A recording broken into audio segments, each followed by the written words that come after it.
Dan Lok is an author, internet marketer, speaker, and is known as being the king of high-ticket sales. He went from being a broke immigrant who didn't speak any English and failing at 13 different businesses to becoming a self-made millionaire. Need motivation? Watch a top 10 with Believe Nation. Top 10, I got a top 10. Got my motivation high for my top 10. Gotta learn from the wise women and men all my life. Like 9 and 9. For my top 10, top 10, 9 and 9. This one's for my top 10. Hey, it's Carmichael, and I make these videos because you are probably the most ambitious person in your circle, but you know you're capable of more. And you get that push by surrounding yourself with the best. So today, let's learn from one of the best, Dan Lok, and my take on his top 10 rules for success.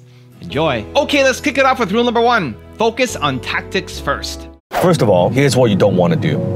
There's some people, and I've seen this with entrepreneurs, also with consultants, that they are very, very good with tactics, that they are very good with like the nitty-gritty details, but yet they don't see the big picture. On the other hand, I also see people that they only think strategically, but they don't understand the tactical, what it takes to get it done, to execute. The way that I did it personally is I focus on tactics first, because I don't believe you can be a very, very good strategic thinker if you don't understand the tactics. Right? You don't understand the day-to-day and what it takes to execute that strategy. Because if you don't know, all you have is a crazy, wild guess of what the strategy is, and you don't know if it works or not. So I'll give you a perfect example. Let's say you run a restaurant and you just focus on strategies, big picture. You know what?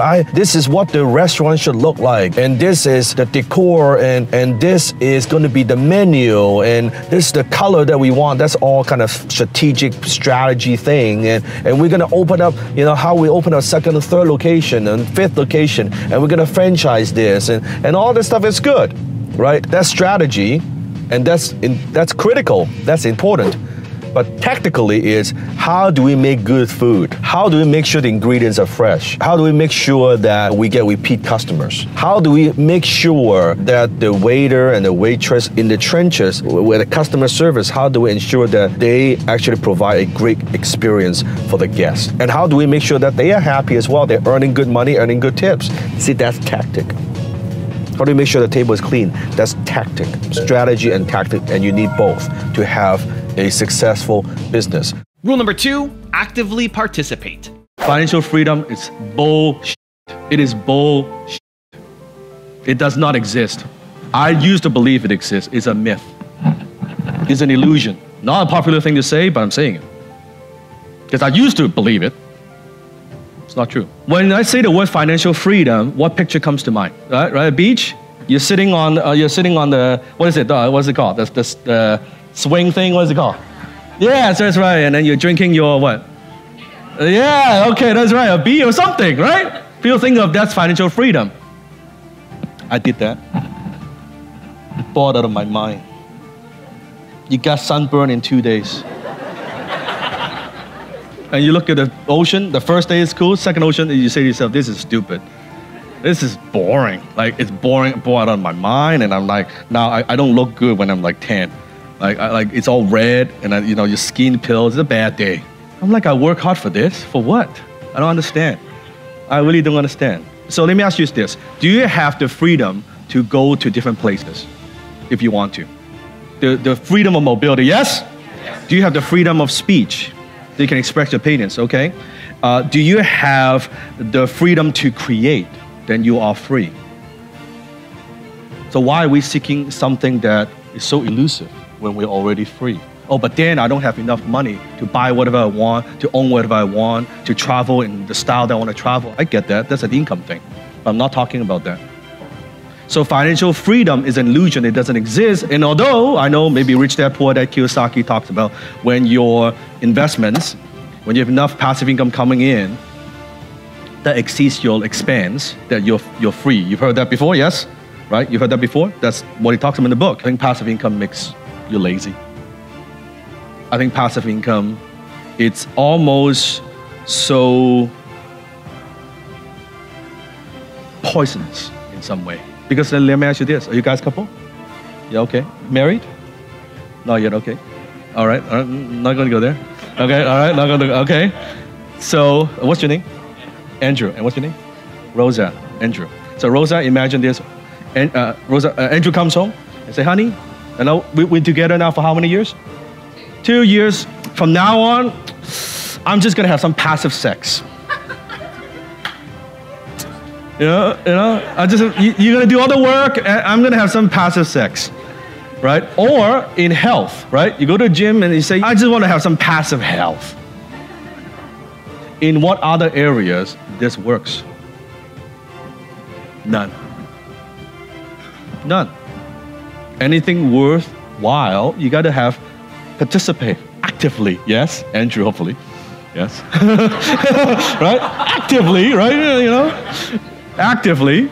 You're engaged, right? You put your heart and soul into it. So passive income is a myth. Write down, just because something is passive doesn't mean it's permanent. Rule number 3, learn how to manage money.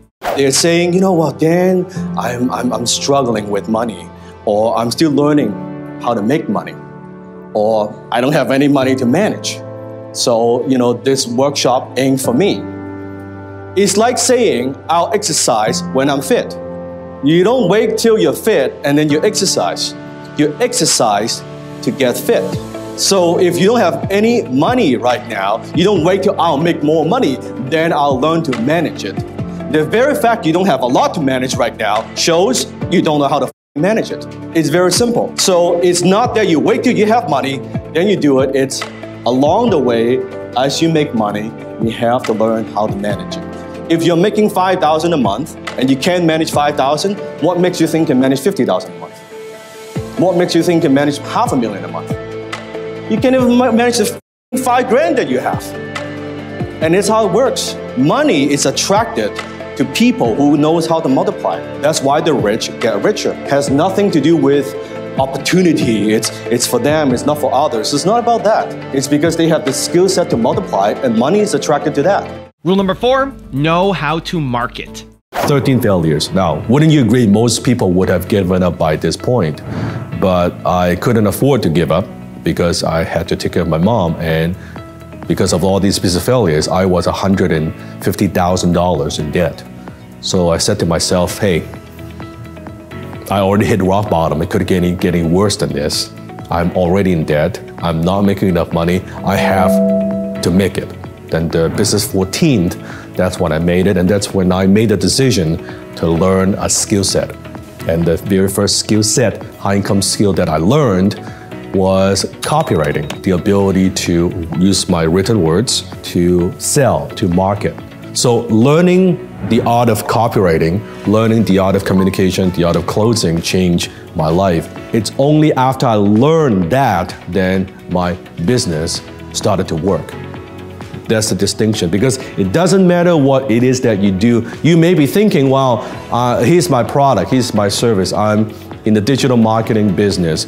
I'm in the e-commerce business, right? I'm selling whatever product. I'm in the financial service. It doesn't matter. That's your product, that's your service. That's not your business. You are in the business of marketing that product or service. And unless and until you know how marketing works, how do you make an offer? How do you articulate your value to the marketplace? How do you communicate what it is that you offer in such a way that compels people that want to buy from you, that positions you as a leader, as an authority in the marketplace? When you know how to do that, then it doesn't really matter that much what it is that you sell. Yes, you need to know the business.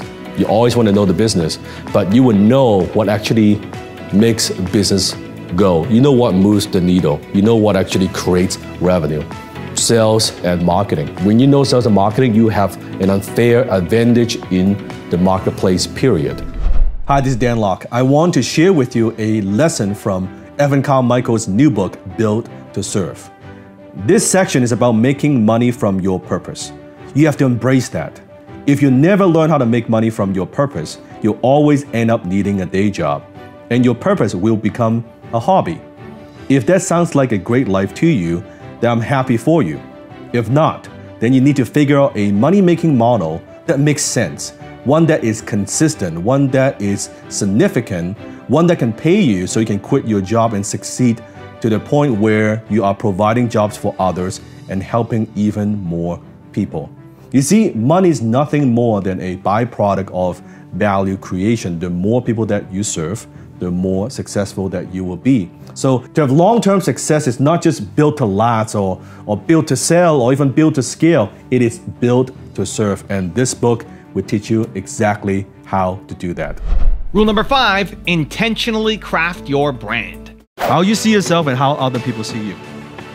If there's a gap, what it means is there's a gap between who you believe you are and how you want people to perceive you.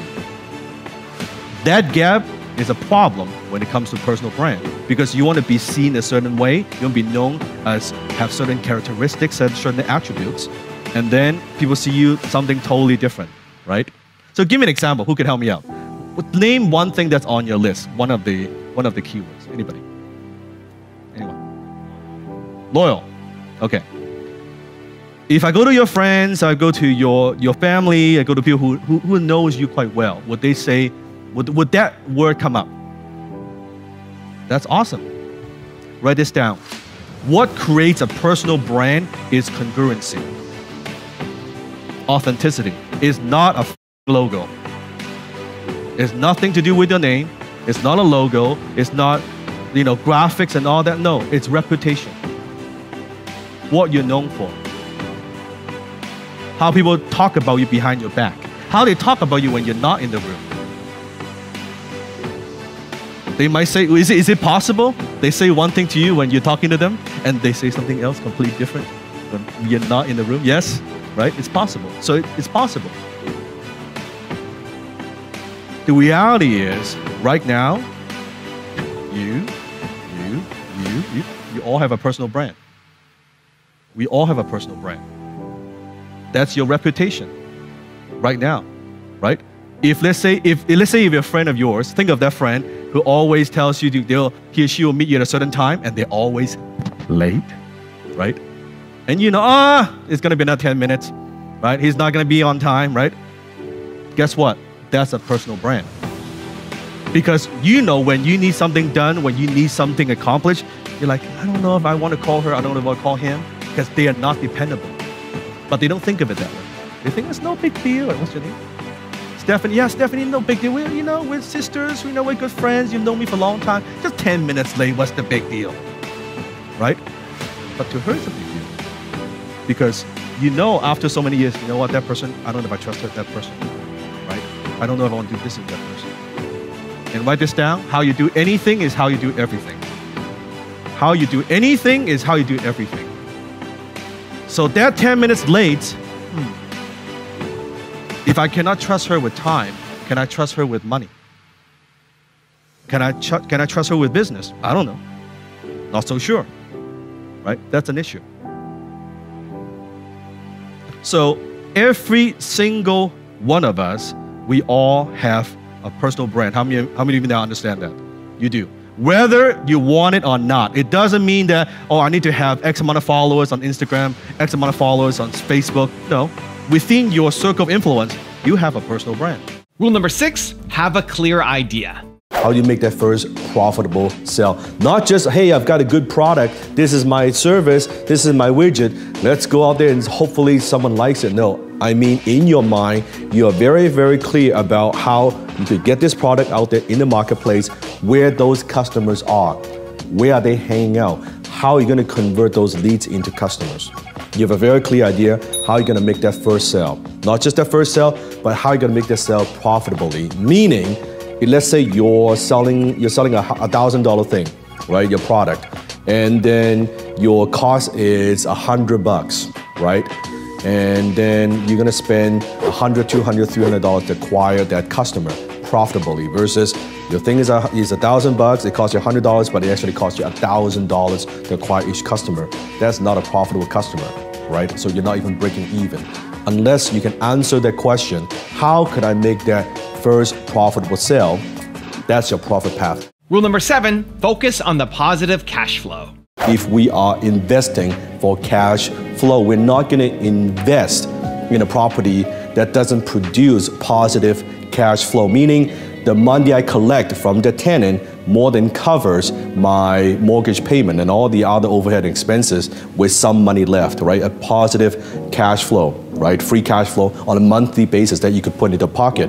If it is negative cash flow, meaning the rental income that you collect is not even enough to cover your mortgage payment, that's negative cash flow. We usually do not touch properties like that. There's a saying in real estate, we make money when we buy, not when we sell. What that means is the number, the deal, the financial has to make sense day one, right? The cash flow has to be there. It has to make sense. We're not counting on appreciation, right? That's a bonus. If we get that, if we buy it right, the right timing, the right location, naturally chances are you will get appreciation over time, but we're not counting on the exit, right? We're not counting on that. We're counting on day one, it has to make sense. Because a lot of times investors, they get excited, right? They get greedy and say, you know what, I'm gonna buy this and I'm gonna flip this within a very short period of time. Maybe you're able to do that. If that's your strategy, you're a flipper, that's perfectly fine. But knowing that you are taking a risk, and what if you could not find a buyer? What if you have to hold on to that piece of property for longer than you want to? Then what do you do? So be very, very careful. Don't count on that. You get that appreciation, that's a bonus, but there are other things that you have to consider. Maybe you're also buying a piece of property where you can actually add value to it. Rule number 8, have discipline. You see, when it comes to investing, do not get fancy. You don't need sophisticated, complicated techniques. If anything, you want to go with something very, very simple, something very proven. Most wealthy people that I know, they invest in only a number of things. Could be real estate, could be index fund, could be the stock market, their own businesses. That's it.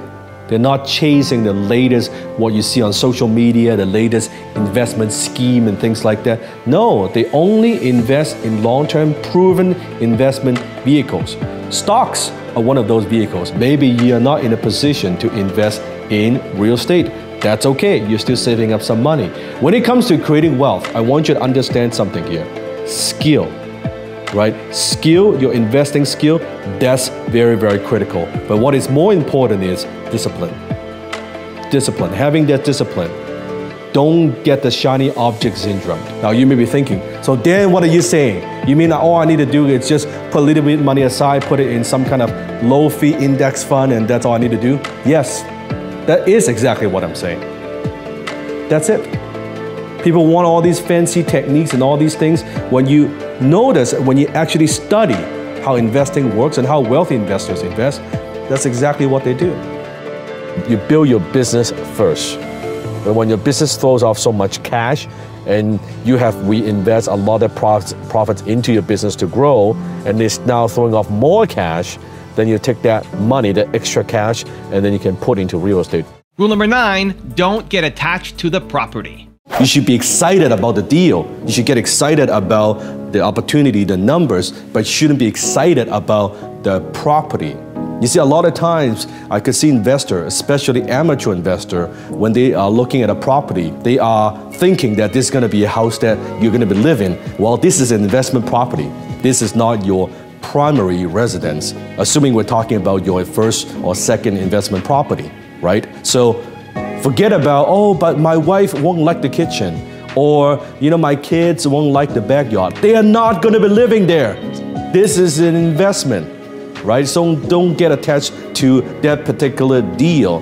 The number has to make sense. The neighborhood has to make sense. The market has to make sense. The timing has to make sense, right? The motivated seller has to be there. You have to think of it that way. It is an investment. One of the best way you can look at it is, this is a product, right? You're investing in an investment product, a product that you're investing in. So you're not attached. This is not your home. This is an investment property. So fall in love with the deal if the deal is good, but don't fall in love with the property.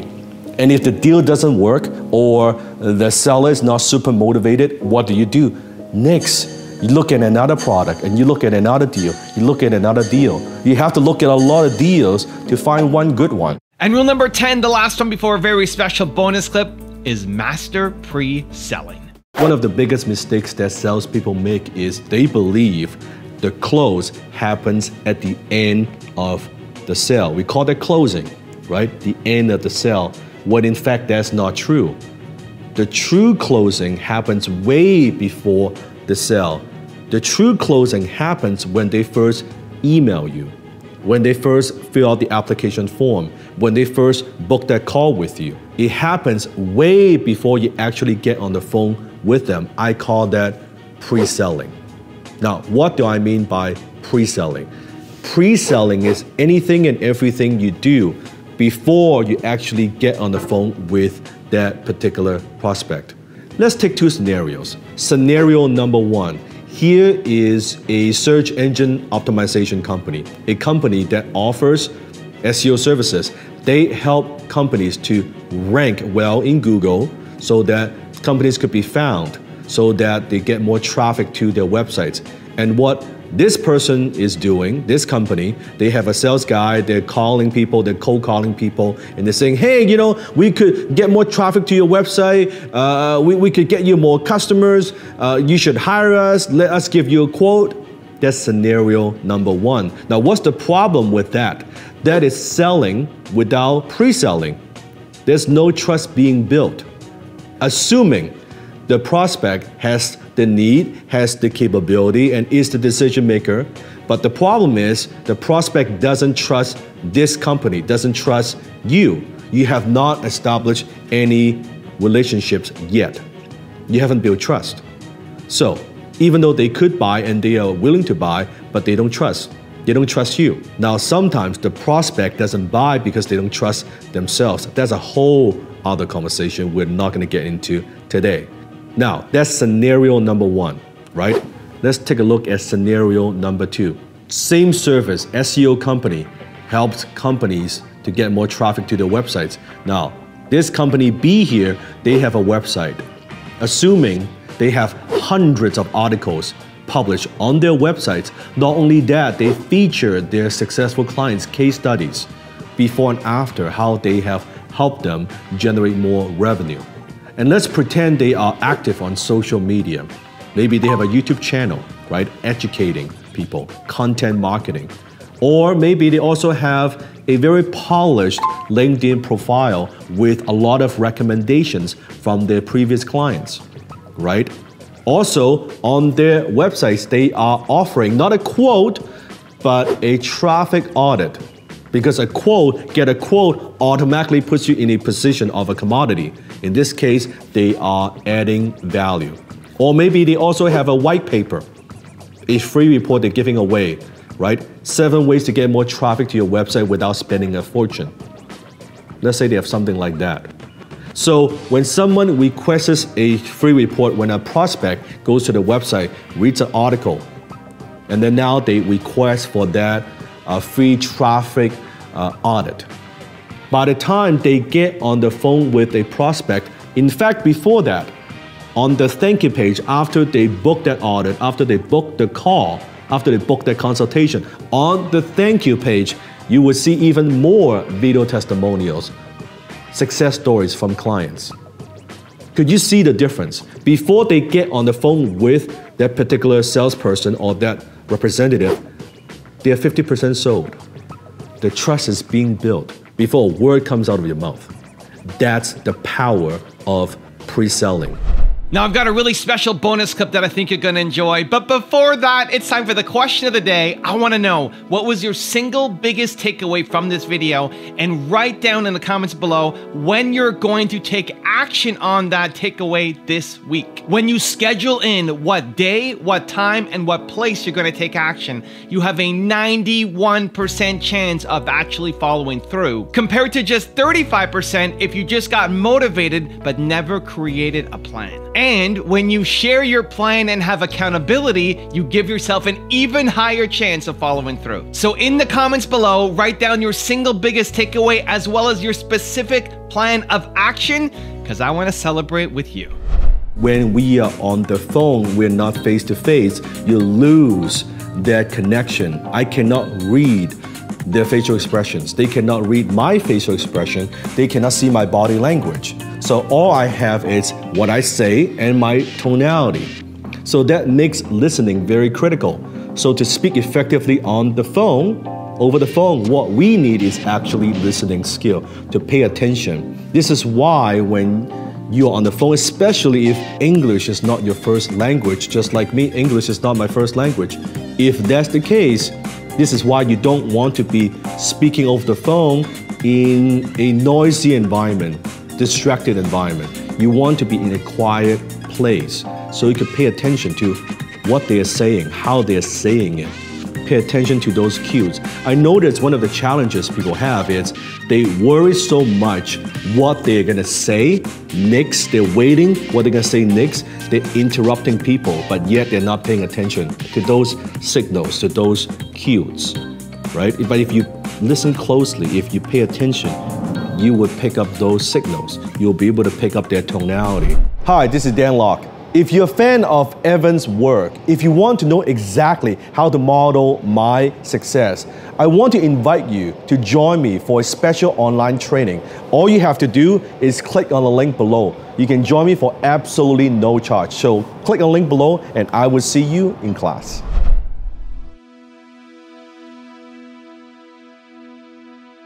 If you want 10 more awesome rules from Dan Lok, check out the video right there next to me. I think you'll enjoy it.